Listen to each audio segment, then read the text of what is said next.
Hi everyone, my name's Holly Ann Martin from Safe for Kids, and I thought I'd jump on to make this video to talk to you about something that's really concerning me and I'm seeing more and more of. It's child-to-child sexual abuse, and I'm quite often contacted by school principals who have had cases that have happened in their schools to the extent where I felt like I needed to write a resource or a book to help teachers and parents talk to kids about this. So the reason that the final straw that made me write the book was a principal rang me, and in the 2 months prior to him ringing me, he had had several cases of child-to-child sexual abuse in his school. But the story that he told me to make me write the book was of a 6-year-old caught in the boys' toilets trying to get other boys to suck his penis. So he'd handled it really well, and they supported the little fellow and his family and the other kids and the other parents. But what happened was these parents turned on the family and ran them out of the school. So then they go to a local state school, and then what happened was the parents of the other children rang the parents at the new school and said, "Did you know you've got a pedophile in your school?" He's not a pedophile, he's just a little boy who doesn't know the rules.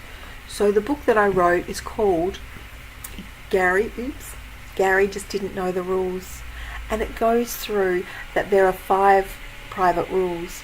It starts off with the teacher teaching the children about the UN rights of the child. It's the 4th in a series of books that I've written, so they all sort of lead on to each other. But this one talks about the UN rights of the child, and then a new student comes into the class and he hasn't learnt protective education before. So what happens is there's something private happens in the toilets. Now, I don't say what the private thing was that happened in the toilets. I leave that for the adults to, if they choose, to brainstorm with the children what that could be or what that might be. I don't want to put ideas in children's minds or frighten them. But then the teacher goes through, because something private happened, she says to the young person that it happened to, "I'm glad you told me. I believe you. It's not your fault, and we're going to do something about it."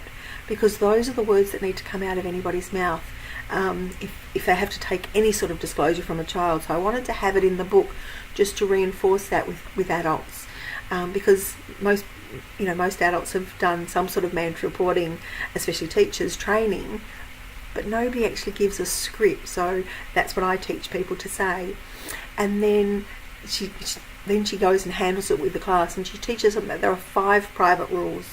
The first rule is nobody's allowed to touch your private parts unless it's for medical reasons. If somebody did, it wouldn't be your fault. And if it's for medical reasons, they need your consent. You're not allowed to touch anybody else's private parts. If you do, you're in fact breaking the law. And I always use this sign language whenever I'm talking to kids about breaking the law. No one's allowed to show you private pictures. No one's allowed to take private pictures of you.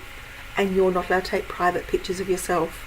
And in fact, there's even a 6th rule that I didn't include in the book, which I'm kicking myself about, and that's that nobody's allowed to show you their private parts. I haven't covered people exposing themselves to children in the book, unfortunately. But the 5 rules are again, no one's allowed to touch your private parts.